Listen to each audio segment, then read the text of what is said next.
This is the Benchwarmers Trivia Podcast.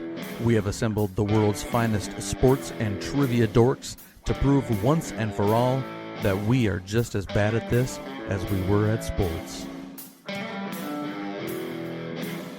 Hello, listeners. This is the Benchwarmers Trivia Podcast, sports trivia for those of us who rode the pine. Welcome to episode 324.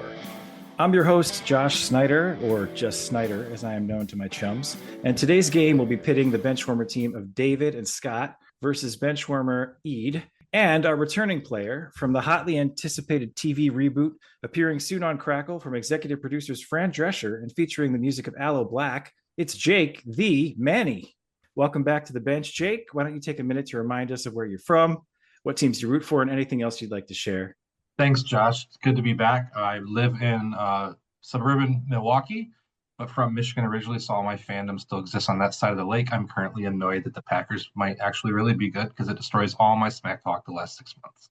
Well, Jake, apologies. You might be getting a little less Michigan today on our podcast and a little more mishegas. That's Yiddish for craziness or tomfoolery, in case you were wondering. Eric, how are you doing? Let us know what your and Jake's team name is going to be today. Well, I mean, when I came onto this recording, I didn't know Jake was going to be here, so I'm excited. Yeah.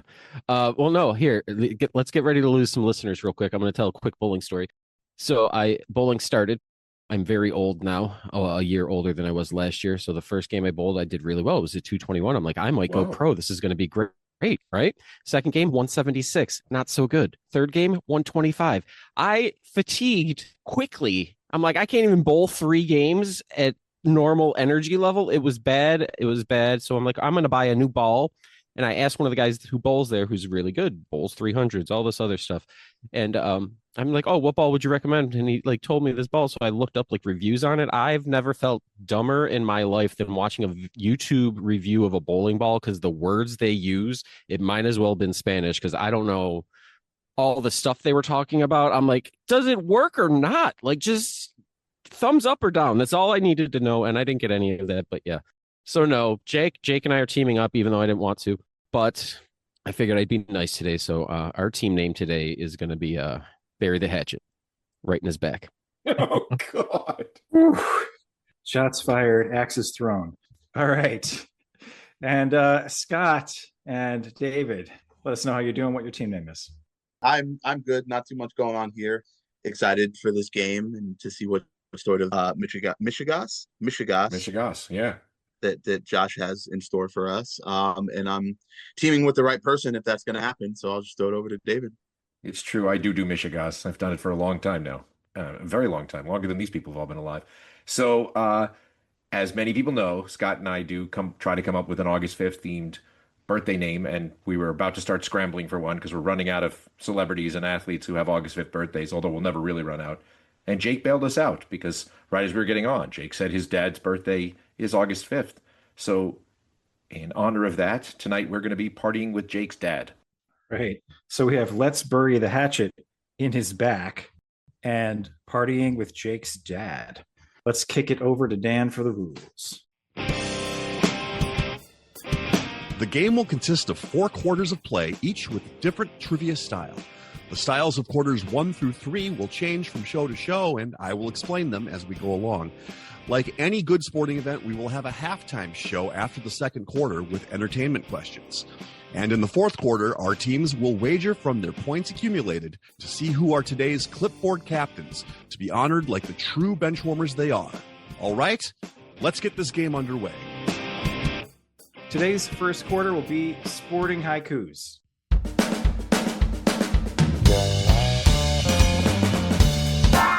Sporting haikus. For this quarter, there will be 4 questions in haiku form. Each question is worth 25 points. And for a little extra spice, this is Sporting Haiku's Funky NFL Name Edition. This round will be brought to you by the letter huh and the number wuh. These are all eye-catching names of current NFL players as of September 11th, 2025. Question number 1. Saints starting CB. Breaking through walls, quenching thirst.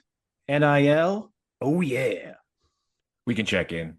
The breaking through walls, Eric, It's pretty obvious in the NIL world, right? Kool-Aid McKinstry. Yeah. Yeah. That's yeah. So we'll check in with Kool-Aid McKinstry. All right, back over to you, partying with Jake's dad. Hey, Kool-Aid. Yes, it's Kool-Aid McKinstry. Absolutely. Kool-Aid McKinstry, whose first real name is JaQuincy, was nicknamed Kool-Aid by his grandmother as a baby because his smile reminded her of the Kool-Aid Man. And he has two brothers, Pillsbury Doughboy and Hamburger Helper. Like I said, mishegas. All right, question number 2. Dolphins cornerback, Seattle B-ball team plus Howard the Get Down. We're checked in. Woo. All right, parting with Jake's dad is checked in. Let's bury the hatchet. Talk it out. So Storm or Sonics, right? It has to be the Seattle B-ball team. Oh, okay. Oh, Storm Duck, right? Sure. Yeah. Never mind. I'm sorry. Howard the Duck. Yep. All right. It's okay. It's Not a women's bad. team. This is like on brand. We're Yeah. good. See, it said Seattle B-ball team. I'm like, is there a cornerback on the Dolphins named Kraken? Nothing computed immediately in my head. I apologize. So yeah, no, it's Storm Duck. We'll check in with that. Yeah, they play basketball on the ice just to make it harder. Okay, back over to partying with Jake's dad. Yeah, I don't think this is middle linebacker Kraken Skulls, although that'd be a great football name. Yeah, I listen to the Fantasy Focus podcast. Shout out to Field Yates. They wax poetic about this name. It's like their favorite name in the NFL right now. So this is absolutely Storm Duck. Both teams receiving points. It is Storm Duck. Storm Duck played his college ball at UNC in Louisville, somehow not at Oregon. He was named after Storm Logan, a character on the soap opera The Bold and the Beautiful. Oh, I did not know that. All right, question number 3. Lions Rook Wideout. Shaft theme, South Park chef first name, plus Nicholas Carr. We can check in. Okay. Burying the hatchet is checked in.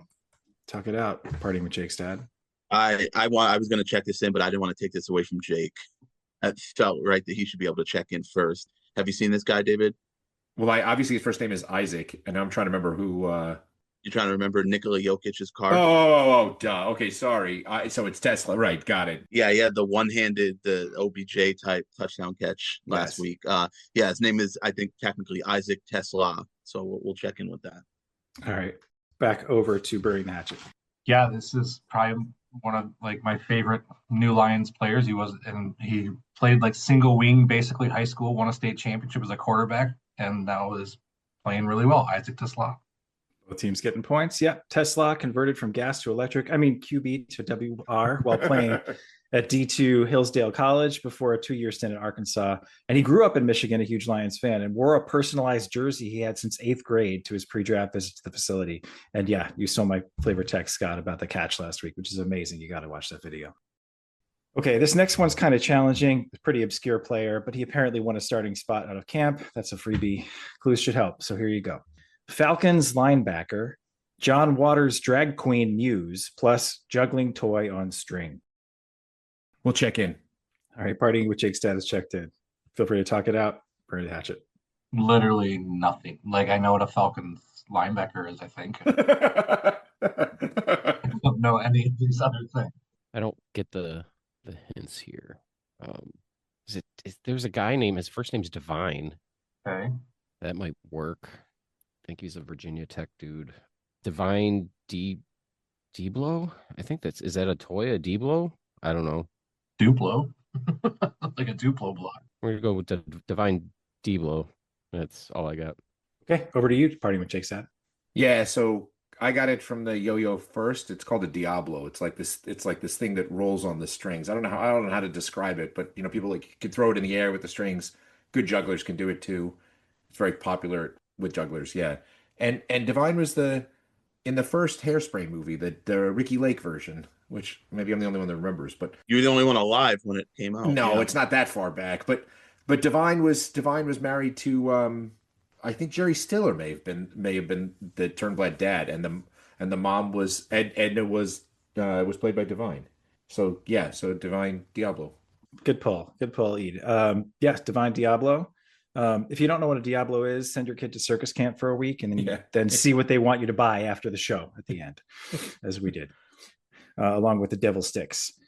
After the first core, we have scores of 100, for Let's Bury the Hatchet, and 100 for Partying with Jake's Dad. We wanted to let you know that we are on Patreon if you'd be interested in supporting us financially. Your contributions will be used to help us cover the costs that it takes to bring you the high-quality sports trivia you have come to expect from us. There's also some great perks that come with the Patreon membership to the Benchwarmers Trivia Podcast, including bonus episodes and Benchwarmers swag. You can find us at patreon.com/benchwarmerstp. Thanks. Today's second quarter will be pre- and post-game and concessions.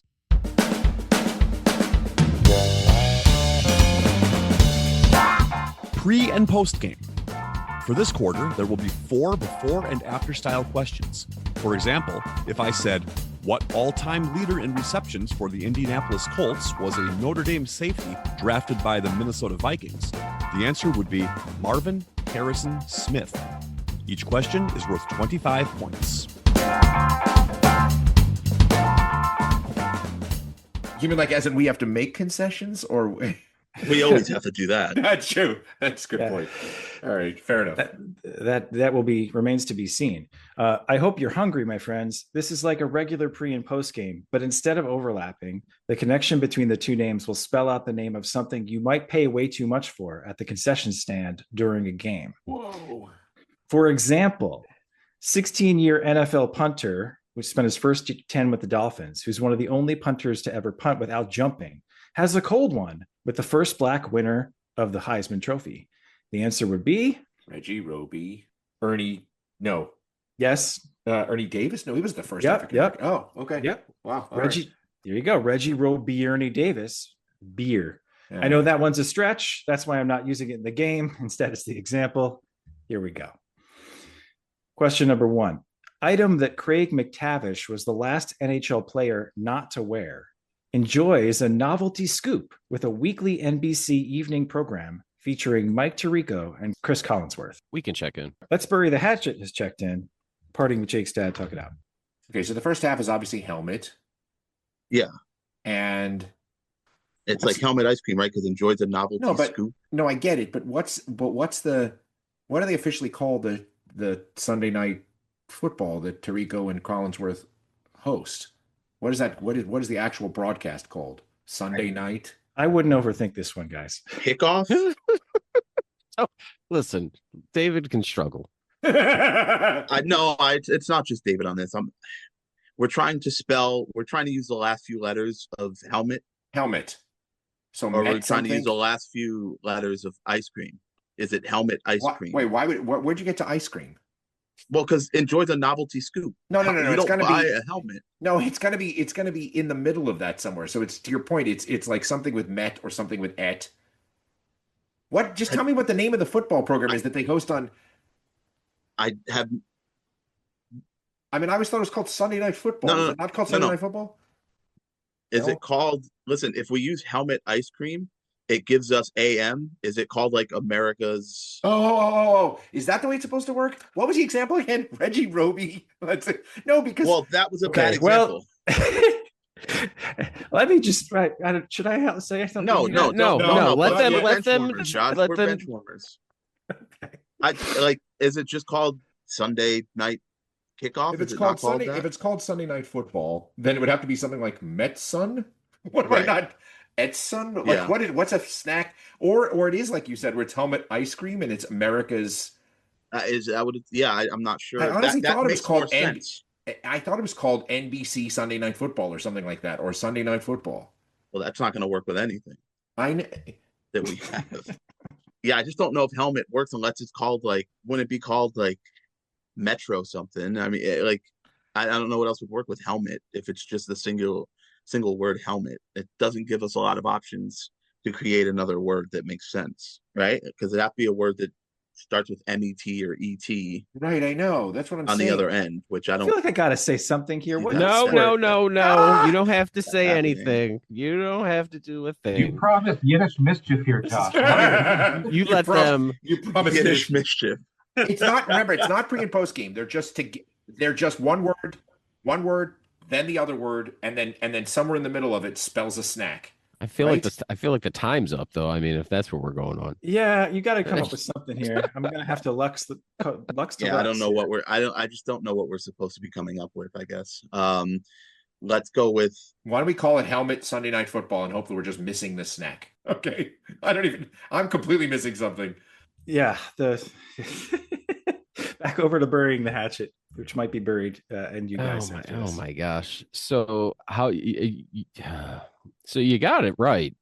So if you put ice cream into something, what would you call it? Like A cone? what's a fancy or ice cream dish? Scoop Sunday. A Sunday. sundae. Oh, Look at that. okay. So it's a Okay. helmet Sunday night Okay. football. But the thing is, it wasn't supposed to be a piece of one with a piece of the other. It is. I would say hockey helmet Sunday night football, Yes. but I'm gonna give you both points on that one because So- because if you look at it too, the question, he even put NBC program, so he took the NBC away from you to even get there. Right, It's just right. Sunday night football. Wait, but Never before you mind. go on, then explain this to me because I thought it was supposed to be one with the other, and then somewhere in the middle it was supposed to be. But So if you yeah. spell something. hockey helmet Sunday night football. It's a helmet Sunday. Oh, it's a helmet Sunday. Oh, I- only works if you have hockey. Otherwise, you get the. baseball. Okay, I get it now. All right, do the next one. I'm down. I'm down. Okay. Are you? I'm down. Still got it right. Oh, I had no I'm idea what down. He was says. Oh, okay, He's Brandy. hip. Yeah, He's okay, with it. Brandy, you're down. I got it. I got it. So McTavish retired in 1997, never having reported a concussion in his career, which may be more than any of the people on this podcast. At this point. That question True. gave me a concussion. Yes, Josh. exactly. All right. Question number 2. Actress marrying journeyman Lions QB, who once held the record for most NFL passing yards by a USC alum, is hanging and having a slice with the first and so far only city to host an NFL regular season game in South America. Holy shnikes. Talk about mishegas. We'll check in. Hanging with Jake's dad is checked in. Bury the hatchet, talk it out. All right, I think it is Rodney Peete, longtime back for Lions, married to Holly Robinson, was the actress. So I went at this wrong. I have Matt Barkley, but that's the most USC passing yards, not in the NFL. So I Right. apologize. And so then Rodney Peete and then Sao Paulo. So pizza, like Rodney Peete, Sao Paulo. There it is. Hanging with Mr. Cooper. No, Okay. hanging with Jake's dad. Sorry. This is a pizza party that I want to go to. Party with Jake's dad. What do you guys have? Jake, your dad's not Mr. Cooper by chance. Because then we could settle this just once. Let's say Okay. Cooper. Not quite. I don't know. Maybe hanging with DJ Cooper. So, yes, we had the same thing. Rodney, Pete, Sao Paulo with, I guess, Pete's in the middle. I was just in Sao Paulo like 6 weeks ago. So there you go. Absolutely. Rodney Peete, Sao Paulo. In 2019, Rodney Peete co-hosted the Hallmark Kitten Bowl. The Kitten Bowl was canceled by Hallmark in 2023. It is now known as the Great American Rescue Bowl on GAC Network after a poorly received Kitten Lingerie Bowl incarnation on Spike TV. That didn't really happen. Okay, question number 3. Former Marlins and Cardinals outfielder, who is currently DHing for the Braves, is munching on the grande version of this treat with the new last or maybe first name recently selected by former Jet, Panther, Cardinal, and Dolphin wideout, who recently signed to fill out the depth chart and practice squad for the 49ers. We'll check in. Parting Jake's dad has checked in. Let's bury the hatchet, tuck it out. So baseball player makes me think Marcel was it Ozuna? And then Yeah, I saw this news twice this week of this guy's who signed with the Niners, but I cannot remember his freaking name. so former Jet, Panther, Cardinal, Dolphin. So is that the order they played? I'm just going to answer you yes. Okay. What was the last name of the Marcel Ozuna? Yeah. Trying to think of a food thing that sits. I can't think of the food thing. Do you got nothing on it? Nothing on that either. No chance on the receiver. I cannot Um, picture. Your ice cream, hot dog. Oh, what else would you waste money on? God. What else can you waste money on? That's a long list, Jake. Especially nowadays when it gets all fancy at stadiums. Subscribing to our Patreon. Not a waste, man. That's just good. And that's a great endorsement right there. Oh, Jets. That checks. Oh. Yeah, no. There it is. Robbie Anderson. What's his name now? Idea. Shoot, what's his name? I don't know his name anymore. Oh crap. Isn't it Robbie Chosen? Frozen. Zuna. What's the I don't even know what he wants. Oh, sure, you mock me. that was simple, David. This is That's time, complicated. Josh. This one's an adult question. That was a kid version. Maybe Oh. hold on. Munching on the grande version of a treat with this new last, maybe first name. All right, we got to need an answer. All right. So So speed it up here. Marcel Ozuna Chosen. I don't know what do you want from this? Is what I Here we go. I think we're going to just go over to the other what part of team. the question? It's good. Name We can the end. We recent- can end. Yes, I want that. What you said. Let's go. Move on. All right, whatever. Go ahead. I give up. All right. I don't know if how much you need to if you're going to give that to them or not, but yeah, Nacho in the middle made sense. So Ozuna to Chosen spells out Nacho. So we went with Marcel Ozuna Chosen Anderson, which was his name at some point. I don't know what his name is now. Yep. I'm going to give both teams points here because I actually have here Marcel Ozuna Chosen because I did say first or last name. Oh, You did. fair. So Robbie Chosen started first by changing his first name from Robby to Robbie, then briefly Chosen Anderson, and then finally Robbie Chosen. He couldn't choose. Okay. Question number 4. Oh, there's more? Yeah. Yeah, that one nearly broke Eric, but good. Sorry. And this one might do it too. I don't know. But there'll be halftime. And I think you might like halftime. I think you really will. It's all about power line. Yeah. Okay. Question number 4. Vikings left tackle and Virginia Tech first rounder who's making his way back from ACL and MCL injuries is grilling a brat with a former journeyman QB and Jewish Sports Quarterly cover boy who played for Washington, the Texans, the Giants, and twice each for the Dolphins and the Vikings. We will check in. All right. Parting with Jake status ticked in. Let's bury the hatchet. Talk it out. Oh, it's All going to right. be fun. So I got the first part. It's Christian Darashaw. That's easy. Okay. So I need a journeyman Jewish quarterback. And a brat. Sean Sage Rosenfeld. I don't know. Matt Schaub Onion would be part of the grilled thing with a brat. is grilling up a brat with a former journeyman. What? I don't So know. Sean fudge. Except he didn't say fudge. Jewish quarterback. What can we get from a Jewish quarterback? That starts like Be that's all it careful. is. I don't know where you're going with that, but Magazine covers, apparently. magazine covers. That's right. Very little competition. To be fair, most Yeah, of the Jewish quarterbacks have been journeymen. We're wandering people. That's true. I don't know. Nick I Mullen don't didn't move know. around that much, right? He played just the Vikings. All right, I'm going to need an answer soon. I feel like we barely stared this question. Yeah, Okay, but fine. you I don't went need an over on the answer. last Take one. all your time. You can feel however you want. It's been a while. Soon is a relative term. Jeez, Jewish quarterback for the. I don't even know. You got nothing on the brat? Joe Yeah, I mean, Theis- all I can think of is like onions because you're grilling onions and brats, but that's all I can think of. But Okay. like, because like the tackle kind of was that doesn't really get anywhere. Again with this. Somebody's got to beep out. I'm broken. Jake is Why cursing. did I pick? Why did I Jake- pick to put this in the second quarter, which is Yeah. the one that I'm? Jake is editing. cursing like a Markkus tonight. I don't Because if you put it in the first quarter, we would have boycotted the entire game. Sage Rosenfeld is the best I got. So Christian Darashaw, Sage what Shaw what? I don't. It's Sage Rosenfeld. It has to be. Oh, what? Yeah, I mean I'm not going to get any closer on anything else, and except for being pissed because I'm sure it's a guy we know. The more I think about it, it has to be Sage Rosenfeld. He played for the Washington, the Texans, the Giants, the Vikings, Dolphins. That all checks all those boxes. I don't know how to connect those for what we're looking for. Well, if we have the two right names, he'll tell us how we're missing the connection. Yeah, so it's Christian Darashaw age. Sausage. Oh my. Sausage, Sage.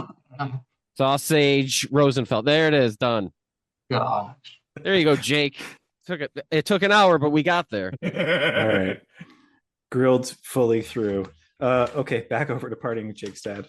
Yeah, I got this one. I got the Jewish quarterback before David. I just want to make that known.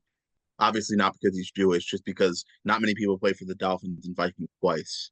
I think their hang up was that they were saying Darashaw, but I think it's just Darasaw, which makes it sound easier when you say Sage. We checked in with Christian Darasaw, Sage Rosenfels. And I just have to say that I didn't get it because I didn't even look at the teams. I was running through my Jewish quarterbacks in my Rolodex. I was going through Sid Luckman, Josh Rosen, Jake Retzlaff, who's not even in the league, Jay Fiedler. I was running through all my Jewish quarterbacks and nobody fit. And then Wait a minute, Jay Fiedler was Jewish? Of course. Of course. Like we're supposed to know that. He went to Dartmouth. And, anyway. Yeah. And his notable Jewish last name. I've said this before on the podcast. His uncle was Arthur Fiedler, the longtime conductor of the Boston Pops. Oh, well, then that makes all sense. Right, exactly. All right. Go ahead, Josh. Do what you All right.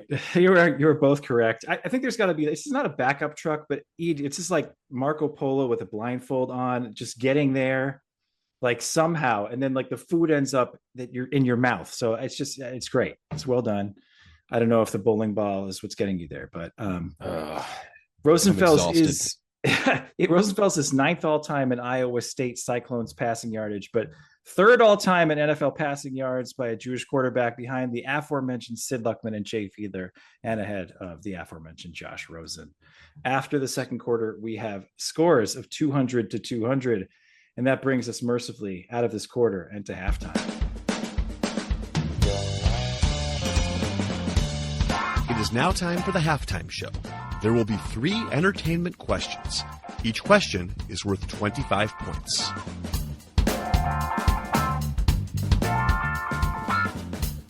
This summer, I didn't get to take a road trip, but I did get to take my kids to see the greatest musical performer of all time in a very specific category.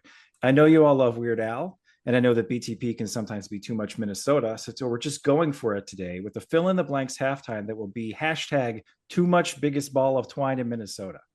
Each question has 3 blanks to fill in the lyrics of the Weird Al classic road trip song, The Biggest Ball of Twine in Minnesota. Since it's a little more obscure than, say, Eat It or Amish Paradise, I'll give you clues to the blanks relating to sports. You got to get all 3 to earn the 25 points. Otherwise, I'll break the spreadsheet. Question number 1. We picked up a guy holding a sign that said twine ball or blank. He smelled real bad, and he said his name was blank. I put in a slip whipping tape. My wife put on a brand new hairnet. Kids were in the back seat, jumping up and down, yelling, "Are we there yet?" And all of us were joined together in one common thought as we rolled down the long and winding interstate in our blank DeSoto. Your clues for these blanks. First blank, number 1, Jamarcus Russell is one and consequently won't ever get one. Number 2, first name of lifelong Yankee who retired his number and has a classical guitar career, or longtime Detroit area broadcaster Smilovitz. Jake, that was for you. And number 3, number of home runs hit by Chris Davis to set the Orioles single season record. Ooh. We'll check in. What?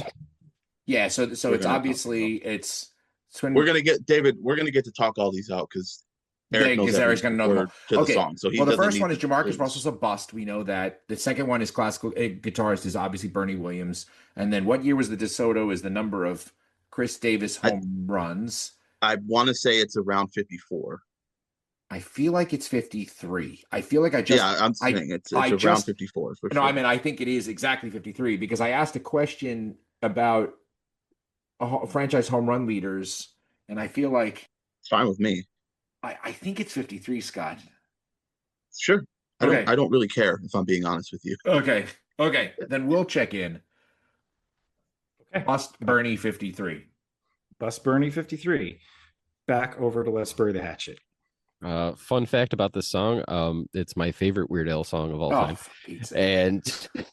And when Oliver, who is now almost 8, was a newborn baby and would be restless at night, we would play this song and it would knock him out. So yeah, he still loves this song to this day. So yeah, it's Bust, Bernie, and 53. Yep. Both correct. All right. Moving on to question number 2. The scenery was just so pretty. Boy, I wish the kids could have seen it, but you can't see out of the side of the car because the windows are completely covered with the decals from all the places where we've already been, like Blank Orama, the Tupperware Museum, the Boll Weevil Monument and Cranberry World, the Blank Hall of Fame, Poodle Dog Rock, and the Mecca of albino blanks. Your clues are, number 1, first name of Gerbach or Stoiko. Blank number 2, sport with a big triangle plays most often by vacationers and retirees. And number 3, animal that keyed a 2011 NLDS rally by the St. Louis Cardinals. We'll check in. All right. Sorry, Jake. Did you want to talk about this? I was just so excited. I am kind of like Mason in movies when it comes to Weird Al music. But the clues, I knew 2 of 3, so I was feeling pretty good about myself. All right. Back over to Partying with Jake's dad. So it's obviously Elvis Garbach, shuffleboard. Used to play at my grandmother's condo way back in the day. And way back in the day when you were in your 70s. You're right. And squirrels. So Elvis, shuffleboard, and squirrels. Check it in. Okay.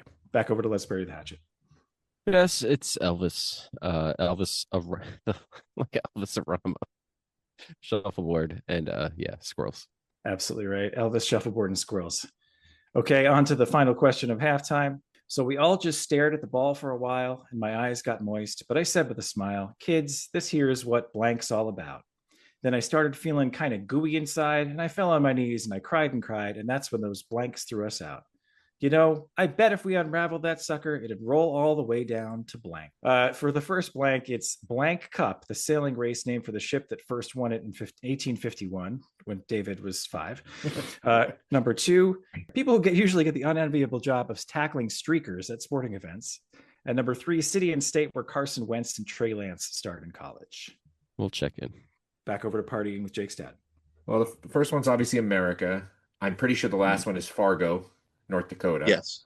Yeah, state. So yeah, North Dakota. That would make sense. Who gets the it's just security guards? Security guards? I don't know. I don't know the song. I would imagine. Yeah, that makes sense. I don't know if it works in the rhythm of the song, but I'm not sure that's well, going to it matter. Also works with just the words of the song, and that's when those security guards threw us out.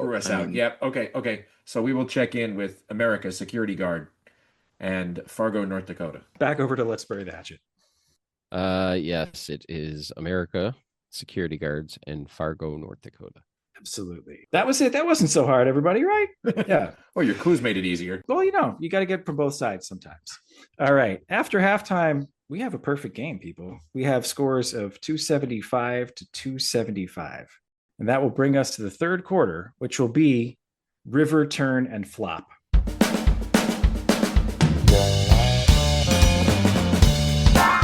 Flop, turn, and river. For this quarter, there will be 3 questions consisting of 5 clues. The first 3 clues will be given before the teams decide if they want to check in with their guess. The last 2 clues will be given one at a time, with teams deciding if they want to check in with their guess after each subsequent clue. If a correct answer is checked in after the first 3 clues, the team will receive 50 points. After the 4th clue, 30, and after the 5th clue, 20. It wouldn't be a Snyder game if I didn't take a quarter and somehow turn it upside down. At some point, you may have to prevail upon me to stop, but that day is not today. For today's river, turn, and flop, the answer to each question will be a Big Four sporting arena or stadium that is currently in use. For the river, I'll give you the year it first opened, current capacity, and you guessed it, a river that flows within a mile of the building. For the turn, I'll give you one of the last turns to get to the building from directions on Google Maps. I love it. And finally, for the flop, I'll give you the worst home loss for a tenant of the building. And I'll take current or former names for these because this is a podcast about sports, not corporate sponsors. So should I assume that it's scored in reverse as well? That we actually get more points if we wait for the flop? No. Okay, just checking. Okay, never mind then. Okay, question number 1, the river. This arena, which is on the banks of the Elbow River, opened in 1983, currently has a capacity of 19,289. Josh, we'll check in. All right. Checking in after the river. Parting with Jake's dad. Do you want the turn or do you want to check in? Well, we're going to talk about it now because they've already checked in, right? All right. Yeah. Cool. So you're thinking it's Calgary? I'm 90% sure the Elbow River is in Calgary. And Okay. I can't remember what the sponsor is called now, but I know they play it's called the Saddle Dome. That's good enough. That's a good enough answer. Okay, we will check in with the Saddle Dome. Okay. Back over to Let's Bury the Hatchet. Yeah, I wasn't sure what you wanted for it, but it is the Saddle Dome in Calgary. Both teams answering with the Saddle Dome. Just give you the turn and the flop. The turn would be turn right on 3rd Street Southeast, then continue on to Stampede Trail Southeast. There we go, Calgary Stampede. And the flop, Dwayne Rollison allows 6 goals and Trevor Kidd 4 as the home team loses 10-1 to their provincial rivals, the Edmonton Oilers, on November 26, 1996. It is the Scotiabank Saddle Dome. I haven't heard Trevor Kidd mentioned in 20 years. Formerly the Olympic Saddle Dome, then the Canadian Airlines Saddle Dome, and then the Pengrowth Saddle Dome. That's why I didn't care which Saddle Dome you said, as long as it's a Saddle Dome. I appreciate when they do that though. Like let the name of the stadium stay. Like put through their fine. Get the money from your corporate sponsor, but let the stadium stay. Yep. Built as part of Calgary's bid for the '88 Winter Olympics, the arena's roof is shaped like a horse saddle, thus earning the name Saddle Dome. It's the 3rd oldest arena in the NHL after Climate Pledge Arena in Seattle and Madison Square Garden in New York City. Okay. On to question number 2, the river. This stadium, which sits on the banks of the St. Johns River, opened in 1995. It has a seating capacity of 67,814, but is expandable to 82,000. David, I think I'm good with the first one. Okay. All right, we're going to check in. Okay. Parting with Jake's dad is checked in. Let's bury the hatchet. Talk it out. So if it's St. John's River is, like I said, this goes back to my in the 4th grade, I was actually in the geography bee, and it's one of the things I've picked up in life is knowing where rivers are and the state flags. It's fun. Anyway, so St. John's River is in Florida. I think it's the largest river in Florida, if I'm correct. And 95 brings me to, was it Jags and Panthers came out in 95, well, started in 95, Right. Around there, or 94, 95. What's the name of their Jacksonville arena? Stadium. Is it? No, I don't know. It could be that. Oh, I think it used to be, forever many years ago, it was Jacksonville Municipal Stadium. I know it was that. It used to be Altel. That rings a bell. Yeah. I'm thinking Everbank Stadium right now might be. We just got to get any of those, right? Yeah, Everbank sounds right. Playing Madden, so Yeah. I'm gonna go with Everbank Stadium. If you're good with Good it, with that. that's what we'll go with. Back over to parting with Jake's dad. All the same logic, except for we just sort of decided to hedge our bets. We checked in with Jacksonville Municipal Stadium. Okay. Both teams are receiving points. Just so you know, the turn, follow the middle lane from Martin Luther King Boulevard to continue on Gator Bowl Boulevard. And the flop was a 41-3 loss on October 7th, 2012 to the Bears. Blaine Gabbert was 17 of 33 for 142 yards, 2 interceptions, and a fumble. Everbank Stadium, formerly Jacksonville Municipal Stadium, Altel Stadium, Everbank Field, and TIAA Bank Field. It has hosted the Gator Bowl since the near total demolition of the original in '94, and the stadium was temporarily rebranded to Trevor Bank Stadium for the start of the 2024 season. It did not help. Yeah, no. Moving on to question number 3, both teams getting these on the river for the first 2 questions. Let's see about this one. This stadium, which sits on the Ohio River, opened in 2003. It has a current seating capacity of 43,500. All right, Josh, we'll check in. All right. Let's bury the hatchet is checked in, parting with Jake's dad. You can talk it out less vaguely. Well, I'm pretty sure the Ohio River is one of the rivers that runs through Pittsburgh. It is one of the 3. So if it's, I do think it's a baseball stadium. So it could be PNC. if it is PNC, my only problem is that I swear that when they built PNC, I thought the capacity was closer, on the Fenway side of things. I thought it was less than 40K. Yeah, that wouldn't surprise me if it was. That's what's giving me pause. So I'm trying to remember which way the Ohio River goes. Is it possible that it goes through Cincinnati or something like that? Great American Ballpark would have also opened around that time, right? Because they were at Synergy Field, and then Great American opened around 03, but PNC also opened around that time, right? Three Rivers was done by the early 2000s. Yeah, I don't really know. I'm fine going with PNC, but the capacity, now that you mention it, does seem kind of large. I'm actually wondering whether Great America Ballpark is the better approach here, because I'm almost positive that PNC had a capacity less than 40,000. We had a question recently about capacity of stadiums, which is why I'm only thinking about this. I think it's one of the small. It's supposed to be one of the most beautiful ballparks, but it's also one of the smallest. And it's still probably not filled. The Ohio River goes through Pennsylvania, and it eventually lets out in the Mississippi. So it would make sense that it would go through Cincinnati, which would make the Great American. So when did PNC open? And when did Great American Ballpark open? Those are the questions. PNC, they both open around the same time for sure. PNC, if I had to guess, is like 0102, right? I went to Three Rivers Stadium in 1999, and that was one of their last seasons in Three Rivers. So then Great America Ballpark sounds better. Great American Ballpark was definitely open by the time like Adam Dunn and Griffey and those guys were hitting home runs there. So I'm pretty sure Great American opened in like 03. So does this help at all? I'm pretty sure that this is a stupid trivia fact, and I'm ruining a future question. But I think Ken Griffey was actually he had the first hit ever at Great American Ballpark. Which would make sense, probably in 2003.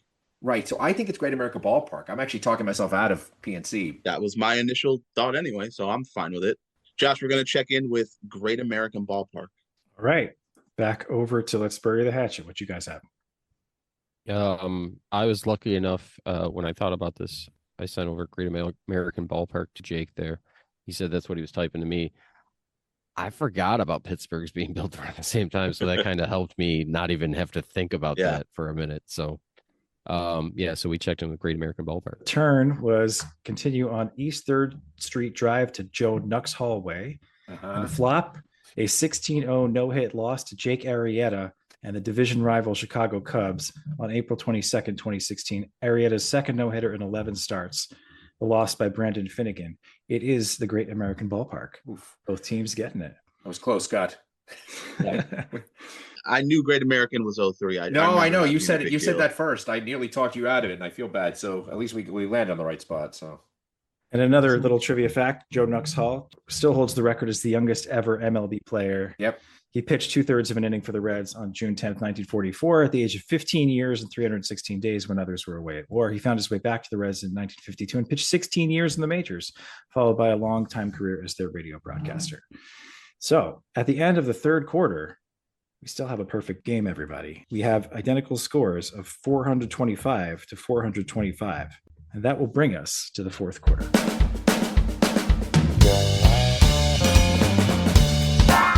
The fourth quarter, known as Put Your Fours Up. This quarter consists of 4 categorized questions that teams will wager up to 100 points each, not to exceed their current point total. Okay. Jake's just gonna keep his hand ready. Hey, Jake's in the middle of a perfect game. Feels like in the zone. Like I'm shocked that it's a perfect game by how hard we've had to work to get a bunch of Yeah. Like it's like almost shocking that it's like Jake, it's a perfect game, but everything's been a 3-2 count. right, Like 100%. The pitch count is it's astronomical. That's right. If it stays in the fourth quarter, it stays through the fourth quarter. It's gonna be because some guys get an amazing diving catch in the outfield. That's Right. Wise, yeah. or pull one back from the over the fence. Yeah, like Isaac Tesla. Yeah. After the third quarter, I had flops on the brain. So the categories for today are as follows. Question 1, snowed under, pertaining to the NHL. Question 2, floppy island, pertaining to the NBA. Question 3, flipping for flopping, pertaining to MLB. And question 4, all-time flop, pertaining to football. It is now time for the teams to place their wagers. We'd like to take a minute to invite you to follow us on Facebook, Instagram, and Twitter at Benchwarmers TP. We also have a Facebook group for fans of the pod called The Bench. Join us there to comment on the latest episodes and share cool sports facts and trivia. If you'd be willing to rate and review us on iTunes or Stitcher, we'd greatly appreciate the support so that other people may find this podcast. Thanks. Now that the wagers are in, on to the questions. Question number 1, snowed under. Only once has a team won their inaugural playoff series against a defending Stanley Cup champion. Name both teams involved. Ede, Merry Christmas. We'll check in. Parting with Jake's dad is checked in. Let's bury the hatchet right in his back. Talk it out. So my gut is telling me it's the Ducks That won the series. that won the series. So we're talking late 90s ish. No, early 2000s. I want to say Early they beat 2000s. Detroit. Oh gosh. Something like 05, 04. No, I was gonna say 2002. Yes. We don't need the year. That's but that. makes Yeah, sense. no, that's my guess because I'm thinking of other times it's happened. I want to say Tampa lost to Ottawa in the first round one year, but that wasn't Ottawa's first time, and that was recent. That was after this. And the other times it's happened, it's like Boston losing to the Rangers and like all that in like the 70s. Right. It was everyone was in the playoffs all the time. Right. So the first time it really registers to me that a new team came in and won. I'm pretty sure that was the Jaguar the year they went and I think the year he won the Conn Smythe. But yeah, so I say we go with the Ducks for 100 points. No, I'm sorry, the Ducks and the Red Wings for 100 points. Yeah. Okay, checking in with Ducks and the Red Wings. Over to Parting with Jake's dad. Shoot. Well, I guess this is, given that Ede probably got this right, we're completely off.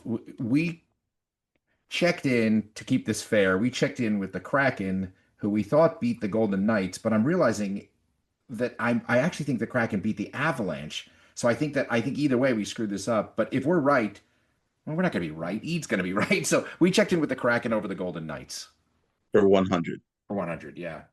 Either team getting points on this question. David, your second was absolutely correct. I could have beaten Ede on a hockey question, and You could have beaten Ede on a hockey question where he had his own blind spot about the Avalanche losing after the Stanley Cup to the Kraken in the first round the next year. Oh, I didn't forget about it. I could have swore that year the Ducks beat the Red Wings. I just looked it up while the Ducks beat the Phoenix Coyotes in their first playoff series, and then they lost to the Red Wings in the conference semis in 1997. No, that was their first time. That was their first time. So the 2002 was not their. All right, I just overlooked it. Yep. Well, both perfect games broken right Yes, there. exactly. And so close. So close. And snowed under was your clue. The Avalanche. Oh my gosh. I'm burying all kinds of Easter eggs in there, guys. Okay, well, it's still a tie. Still might have to use this tiebreak question. That's true. Question number 2. The deficit is the same, i.e. 0. Question number 2. Only once has a future NBA MVP been drafted between two players with the same surname. Name all 3 players involved, and the order doesn't matter. The order doesn't matter. Just I need all 3 players. We can check in. Let's bury the hatchet right in his back. Has checked in. Partying with Jake's dad. Feel free to talk it out. The category is Floppy Island. It might be easier for us to think about last names. Yeah, but if it's something, common. Like Johnson, are you gonna be able to pull that? Yeah, I like it. Could very well be like what you have, like Wesley Johnson and someone else in a certain year. Man, this is just going to take a while. I think. It is going to take a while. We're going to need the full 5 minutes on this one. So, I mean, it's not. I'm going to guess it's not somebody like Jokic because he was drafted in the second round, and who the hell is going to remember who was drafted in the second round? Right. So that doesn't make any sense. I agree. I don't remember who was drafted before or after Giannis, although that could be. Oh, wait a minute. Wasn't Shea Gilgeous-Alexander was drafted by the Hornets, and wasn't that the draft of the 2 bridges? Oh, that would make sense. Wait, what was the category again? That would make sense. What was it? He didn't say anything about under the. Tell me what the category was again. I just want to verify this. Floppy Island. Floppy Island. Or Floppy Flop Island, or however you said it. Because he's a flopper. They're all floppers, though. But Shea is a flopper. He's the flopper of all floppers. Of everyone that didn't go to Duke, he's the biggest flopper. Of all time or currently? Because Dwayne Wade would like to have a word with you, sir. And on top of that, Floppy Island? How do you get to the island? Across bridges. He's in the middle of two bridges. That makes sense. And that's a total. Okay, I'm learning very quickly. So here, there's an art to playing Benchwarmers games, and then there's an art to playing Josh Snyder Benchwarmer games, and they're not the same. So I have a feeling they're going to be the same soon. Exactly. I think it's got Josh. I think it's got to be this, Scott. I think they were like 6, 7, 8, right? Or something, 7, 8, 9 in the draft. Yeah, maybe even 8. Yeah, maybe something around there. Anyway, 6, they 7, weren't 8, they weren't 1, 2, 3. That's for darn sure. Yeah, certainly not. All right, we're gonna check in with Bridges, Gilgeous Alexander, Miles, and Mikhail. Right, and then Shea Gilgeous Alexander. Okay. Oof. All right. For 100. Thank you. Back over to Let's Bury the Hatchet. Yeah, that was same thing. Started recent. It didn't take long. Yeah. In the 2018 NBA draft, Mikal Bridges went 10th overall to the Sixers, traded to Phoenix. Shea Gilgeous-Alexander, 11th to the Hornets, traded to the Clippers. And Miles Bridges drafted 12th by the Clippers and traded to the Hornets. So, as you said, the guy who flops a lot between two bridges, thus Floppy Island. Both teams getting points. So, from the recent athletic... Well, anyway, from the recent past to the much, much longer ago past, we go for the next two questions. Question number 3, flipping for flopping pertaining to MLB. The 2024 White Sox set a modern record for losing percentage in a season at .253. The Rockies this year had the fewest wins through 70 games in the modern era, but there can be only one biggest loser, and it was this team in 1899, who set a record for major league futility with a record of 20 and 134, or a 130 winning percentage, primarily because their owners traded all of their star players to the St. Louis Perfectos, later the Cardinals, a team they had just bought. Use your sense to name this non-rocking team. We can check in. Yeah. Parting with Jake has checked in. Let's bury the hatchet. Talk it out. Go ahead and talk it out, Eric. You don't got this. Come on. You got this. I feel like our team name was just like a precursor of how much I would be completely ineffective as I'm laying on the ground with a hatchet in my back. Oh crap. No, I didn't get this based on anything that was in the question other than his clues he gave at the end. So use your sense. That's spider sense, and then it's non-rocking team, so that's Cleveland. The Cleveland Spiders, right? Sure. Why not? All right, we'll go with that for 100 points. All right. Parting with Jake's dad. What do you guys have? I'm going to let David answer this one. He was the only one that was alive when it happened. Go ahead. Yes, it's definitely the Cleveland Spiders, and I didn't need your stupid hint at the end. Somebody did. Yeah. Make this fun I needed for everybody. I didn't need the Weird Al hints, but you got those. That's true. That's fair. That's fair. I got nothing. Fair. You're right. You're right. Yeah, we make this fun for everybody. To strengthen the Perfectos, the owners transferred the Spiders' best players, including a pitcher who was pretty good named Cy Young, to St. Louis before the season, leaving Cleveland with a severely depleted roster. As they played poorly and continued to lose, people stopped attending their home games. The team had a run differential of negative 723, the worst in MLB history. They folded after that season, opening the door for an AL team in Cleveland to start playing in 1901 that continues play today as the Guardians. That takes us to our final question of the game. Both teams nodded at, 525. Is that right? Yes. Going into this question. Okay, all-time flop in football. The biggest blowout in college sports history is also the biggest blowout in any major sporting event in U.S. history. Taking place in 1916, tell me the schools involved, the final score, and the coach of the winning team. We'll check in. Partying with Jake Status checked in. Let's bury the hatchet one last time. Talk it out. Where are you at so far on this? Do you have anything? Yeah, it's Georgia Tech and Cumberland. Okay. That's the score, I believe. It was like 222 to nothing. Wow. I can picture the like I see the scoreboard, they show it. Like Just, it was stupid. Yeah. And then the coach, let's say That's going to be the one that holds me up. I'm sorry, David. It's not the hard part for you, but Yeah, which makes you think it's got to be a name that's like lasted. so Heisman makes sense, I think. I think so too. I think that, yeah. Because like all the other like old coaches I'm thinking of are all Northern, like Stagg and Yeah. Yost. They're all Northern schools. Like I don't. Okay, that makes, yeah. We don't need his first name, right? I think it's John, but we're No, I know. It's an old man's first name. I got it. Okay. Yeah. So it's Georgia Tech, Cumberland, 222-0, and the coach Heisman. Back over to Partying with Jake's dad. Yeah, Georgia Tech and Cumberland, John Heisman, Brown University legend, John Heisman, born in 1869, 222-0. The birthday do you know his birthday?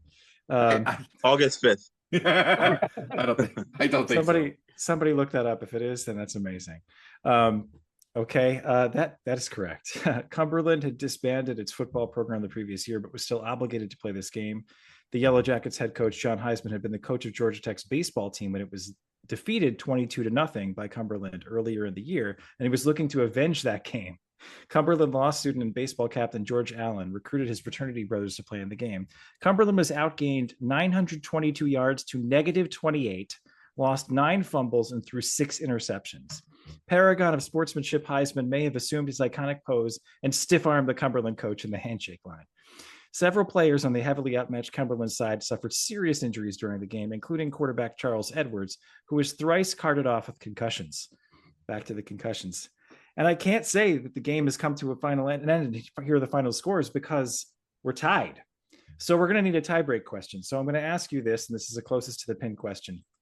Originally, my question was going to be to name this guy who was brought up to the Red Sox and sent back down. It was a spelling question. His name's spelled so weirdly. His nickname is the Password. Oh, the Password? Password, I would have had that. Yeah, you could spell that one, but that's not what I'm asking you.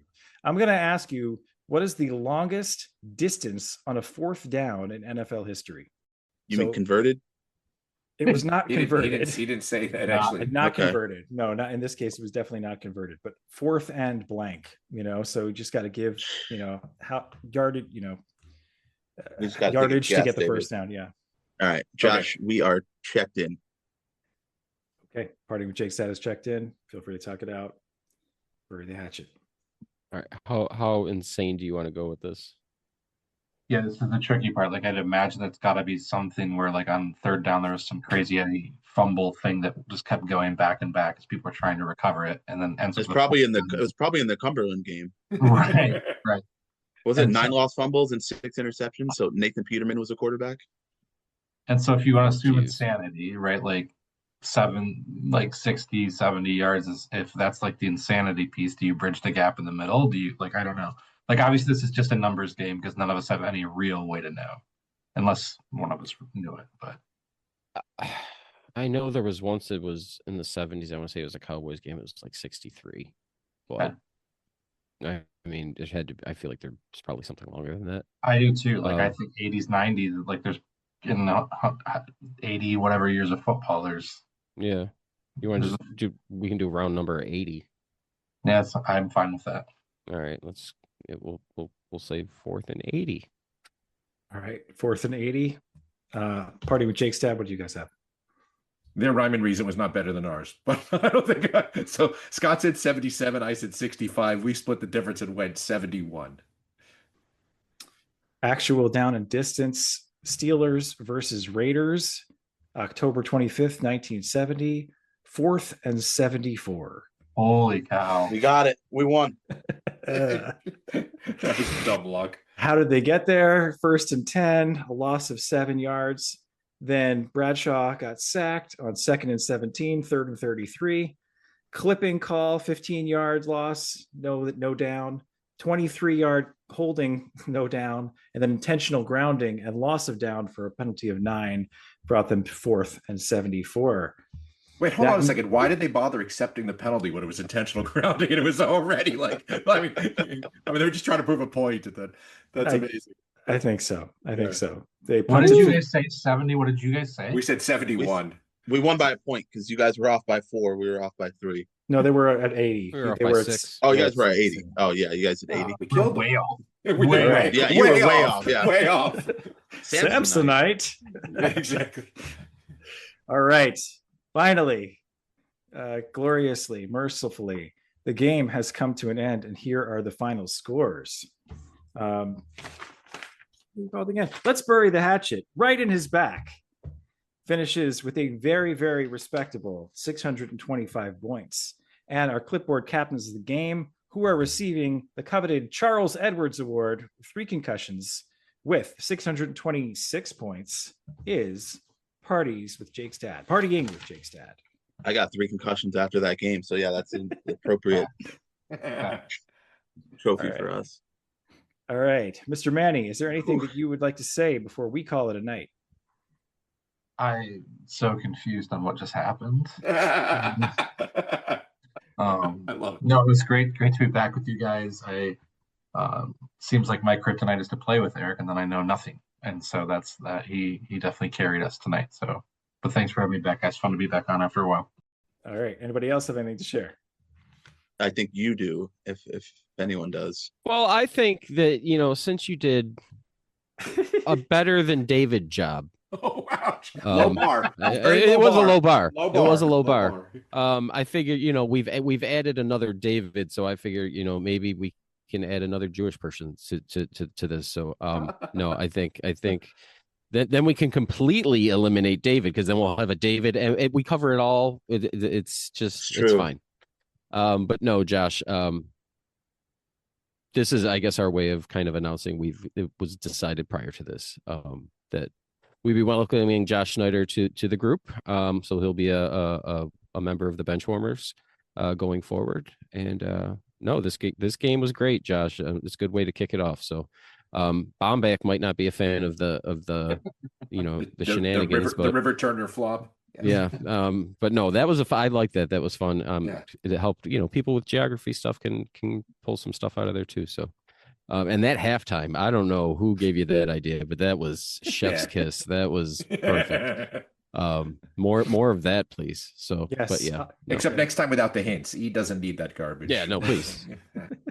Welcome to the group, youngster. Happy to have you.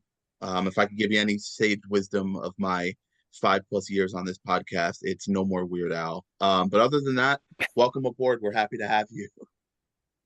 I'd like to give you some Sage Rosenfeld's advice. No, I don't have any. I don't have any. Play for the Vikings twice. Yeah. Right, exactly. There you go. Fair enough. Well, I will say I just got a poster today that's all Jews in baseball.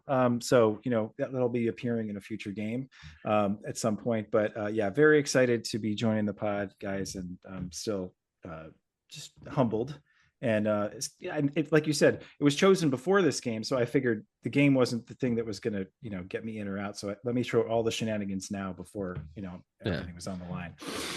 I mean, I have been known to fire people, so there's that. But they seem to keep coming back even after they've been fired repeatedly. So that's true. Fine. I'm what they call the boomerang. Just if Josh, I ask one thing only, is if there's ever a meet and greet. You, Dan, and I hang out at a place in North Carolina. Just don't order a fish hot dog. That's all I ask. Just something normal. I can guarantee that. That sounds so gross. You can have your helmet ice cream. Yes. Yes. Just put the helmet on me and just pour the ice cream in like the hole on top, and I'll just. It's like winning the World Series. We'll just celebrate with ice cream. Right. Delicious. Okay. Well, after all these shenanigans, Jake, thanks for joining us tonight. And on behalf of Eric, David, Scott, and myself, we'd like to say thanks for listening to the Benchwarmers Trivia Podcast. And until next time, we'll keep the bench warm. That ball hit high and deep. Stretch. Get on back there. They look up. You can put it on the board. Yes. Into deep left center for Mitchell. And we'll see you tomorrow night. That great music you're listening to is by Justin Nozick. Thanks to him for producing that music for us. You've been listening to the Benchwarmers Trivia Podcast. Make sure to check us out on all of our social media. We are at Benchwarmers TP.